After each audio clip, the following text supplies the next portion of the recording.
Welcome to my channel, Sacred Intuition. And this is actually, I don't know. My decks seem to move sometimes, and I always trust that when I find single cards from a deck somewhere, I pick it up and I put it to the side. And so I did this with this card, and actually yesterday. Yesterday was the 3rd of March, so the 3-3 portal. This might have been significant for you. And it's the 5 of Pentacles. And it's actually so interesting because in this 5 of Pentacles, you see two people, two shadows walking side by side. And it kind of looks like the lunar cycle. So maybe the next full moon might be very significant here. And but what I've been hearing from my guides is this person has been feeling like a shadow of themselves. And they also feel like you are still by their side as they go through this very challenging times. You might not know about this at all at this time. And I don't know why, but today I feel guided to pick up different decks that are surrounding me and just having a look. And it's so interesting. The first deck that I picked up, I split the deck and I look like this. And I saw illusions, and underneath the deck was fear of change. So, first of all, this person was caught up in some kind of illusions. So they kind of build a world around like a perceived ideal. That's what I think. And those were some kind of illusions that they build around themselves because they have a fear of change. But what they actually had to realize now is that with those illusions, once they take off those glasses that were tainted by their surroundings, wow, by addiction and criticism, you cannot even make this up. So maybe because they were so fearful of change, because they were scared of criticism from their community. And this is something that stresses them out. I am picking up a very strong people pleaser vibe from this energy. And they might have fled into some kind of addictions. This doesn't have to be alcohol. Look, you cannot make this up. Fear of death. That is also fear of change, fear of transformation. So they were numbing out the kind of realizations that they had. But what they had to find out is that they basically left themselves out in the cold. This is very significant, this message. And I feel really tapped in. So then I took the next deck. And it's like this, okay? So at first I lifted up and I saw the Queen of Wands. No way. And the King of Wands, counterpart energy. You cannot make this up. But what's important, okay, now I do feel guided. And look, it's like it's like the rug is being pulled out from underneath them, okay? So this is counterpart energy, first of all, but that's not all. Then defensiveness towards this. Wow, accepting the truth. This person is like going back and forth, okay? This is wild, I'm not gonna lie. I just saw the Chariot and the Death card as well. Because if they finally see the clarity and accept the truth, the transformation will be inevitable, okay? Inevitable, sorry, I mispronounced it. So they might also have some problem with speech. Maybe they stumble over their words. Maybe because they are using some substances. Maybe this is why their speech is slurred. Or they might mumble. Like one of my close friends back in the United States, he always mumbled. I understood him fine. But many people were super frustrated with him. Like very kind soul and whatever. Yeah, so maybe that is also something. And I know that it's interesting. I haven't thought about him for a quite a long time. His name is Sean. We're not in contact anymore, which is a shame because we were really good friends, and he was also the boyfriend of my host sister. Um, and anyway, so talking about Sean, Sean was someone who was also a people pleaser, to be fair, and who had huge self-worth issues. And he used to be very adamant about not drinking alcohol because he was an athlete, and he would never sacrifice anything that would come in between him and his athletic ambitions. So if we now transfer this to this reading, and I know that I'm guided to talk about him because I guess we're picking up on some kind of similarity when it comes to characteristics, like traits. And Sean was someone who was very dependable, someone who was very loyal, but he didn't really have a backbone. And so people tended to walk all over him. Like he was always someone who was there, who was like big on acts of services, giving gifts, being very generous, being very attentive. But now looking back and now actually thinking about it, I'm actually realizing that he did this because he felt a void within himself, because he didn't actually really love himself. And I do think that was basically one of the reasons why, in the end, this relationship was not panning out with him and my host sister. And my host sister is also an absolute sweet soul. Absolutely. Also tends to have her own insecurities. But she also has a lot of her strengths, even up to this day, I don't think she realizes how strong she really is and how unique she is. Because she tends to surround herself with very strong characters that kind of suppress her own uniqueness. Very interesting. It's very interesting. I've never talked about them like in any of my messages before, but this seems to be, but to me, they were always like a very harmonious fit. And yet they kind of held themselves back because they were both too afraid of being their unique selves, that were staying in this safety zone. And now I get it why my guides wanted me to talk about this. Because this is also the kind of illusions that this person has kept themselves in. Or maybe this also applies to you. Addiction doesn't have to be an addiction to substance. Addiction can be to work. Addiction can be to people pleasing. Addiction can be to overeat, right? There are many ways of how addiction can display itself in your life, right?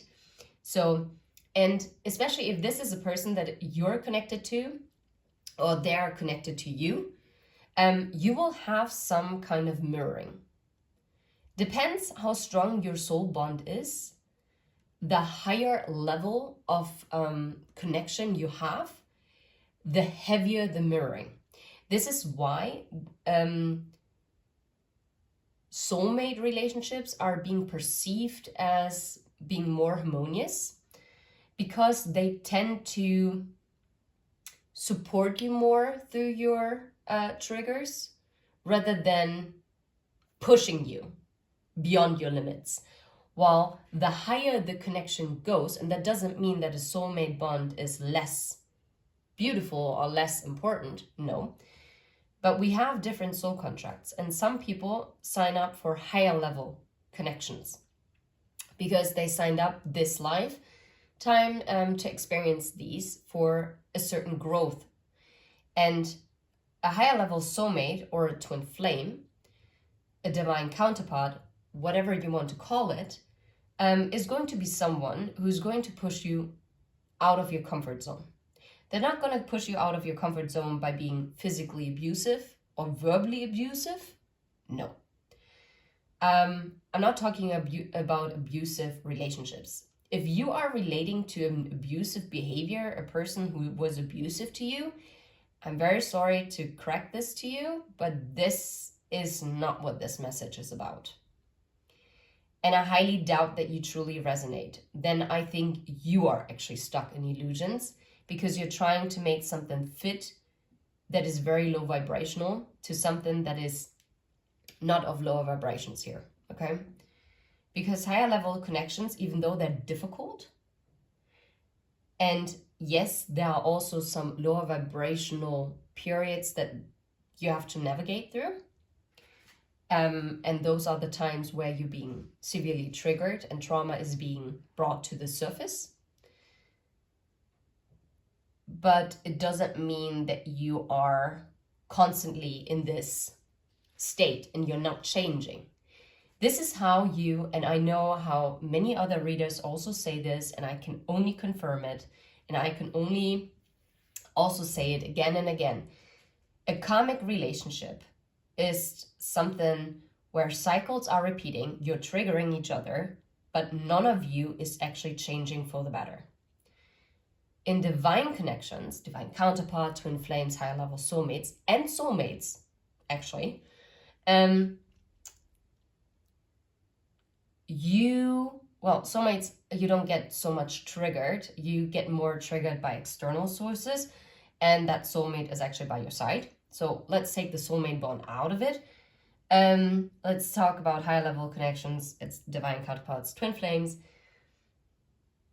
They trigger you to push you up the spiral staircase upwards to your ascension, because it pushes you into your growth. And that is very, very important. So I'm absolutely certain that you two have met because there were some kind of illusions, and this is what I meant. If this is where you see your person, and I know this can be triggering to hear, then there is also some kind of fear of change within you. Maybe it is not as extreme anymore, and because you have already gone through some extensive healing, that is possible. Or it is being displayed just in a very different manner where you would not immediately recognize it as a fear of change. A fear of change doesn't necessarily mean that you have to leave your job.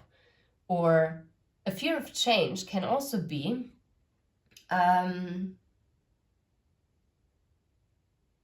changing your mindset. Fear of change can be about changing your eating habits. And then you wonder, why are you clinging on to certain habits? For others, yes, if we think about fear of change, someone thinks of, for instance, you are dealing with a third party, that someone is not breaking up with a third party and is resisting that change because they're afraid to be judged by the community. Yeah, that's an extreme example. But fear of change starts way before that. And this is what I mean, that you will probably mirror each other in some kind of capacity. Yeah, maybe not one-to-one, but there are glimpses of mirroring, if not even one-to-one mirroring. Wouldn't be surprised. I noticed that in my own journey, actually. And anyway, going back to this message, I know this is going to be a longer message, but I think this is very, very significant and I feel very tapped in right now. So this person actually knows that they have abandoned this divine connection because Queen of Wands and King of Wands, okay? Because they were being defensive and guarded towards it. But what they were guarded and defensive towards was accepting their own truth.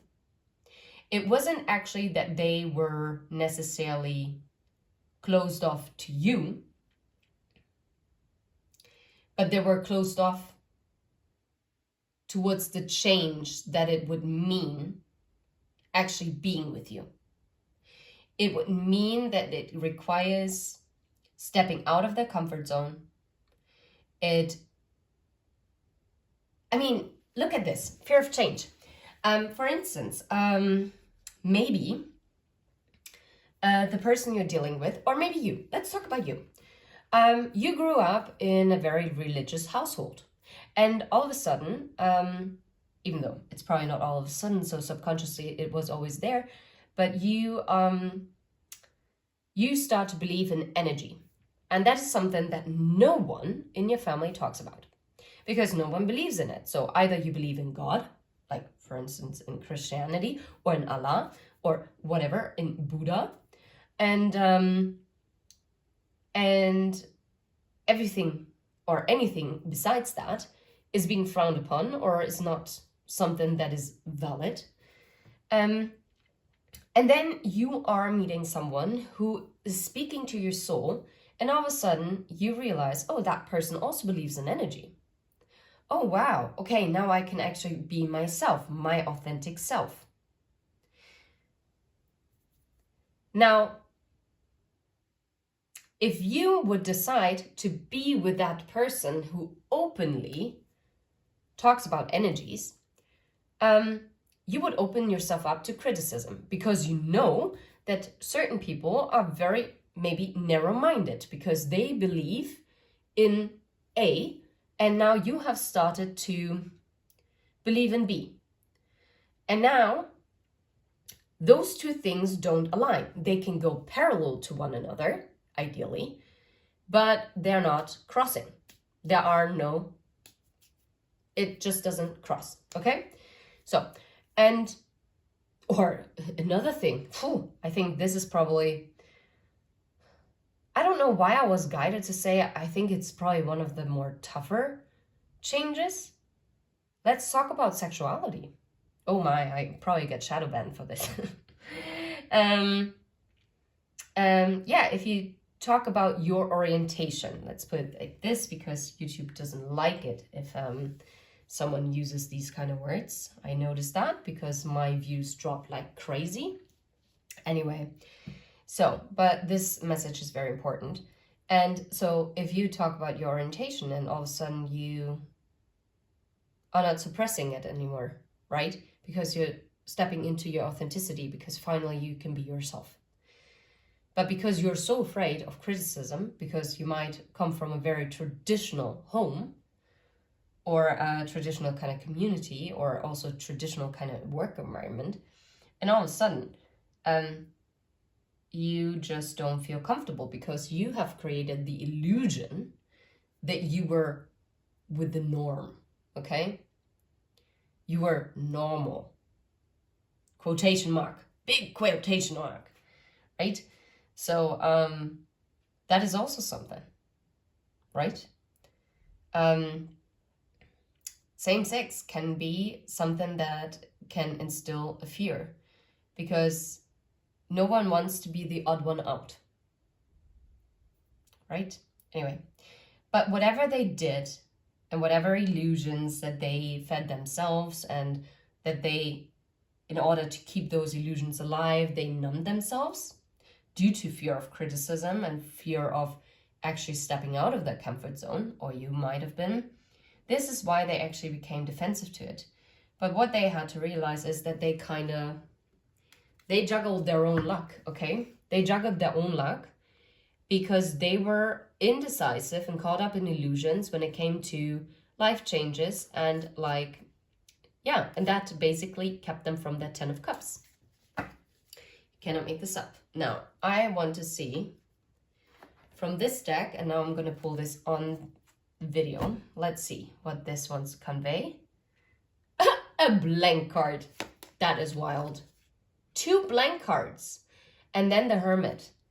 Holy crap, like this enlightenment, like this person really had like a strong shield, because they didn't want to see the light. They didn't want to see it. They didn't want to awaken. That is what I'm getting with this. Whoa, okay. That is interesting. I'm gonna put it like this. Yeah. And look, the Knight of Swords, which is also about communication. I'm gonna put it back. Let's lift one more time. Yeah, Page of Cups.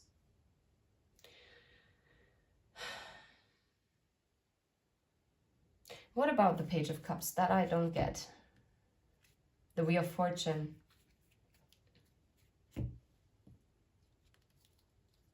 Knight of Pentacles. Okay, they do know that they actually have to come forward with an apology in order to spin this wheel.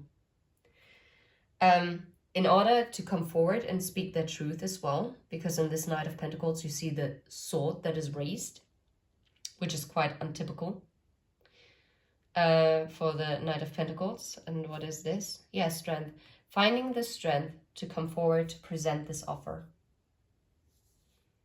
Now I wonder, now I'm hearing Lemon Tree. Wonder how, I wonder why. Yesterday they told me about the blue, blue sky, and all that I can see is just a yellow lemon tree. Anyway, I wonder. So, let's see. Sparkle like a star. Let's see. No way. Transformation, change.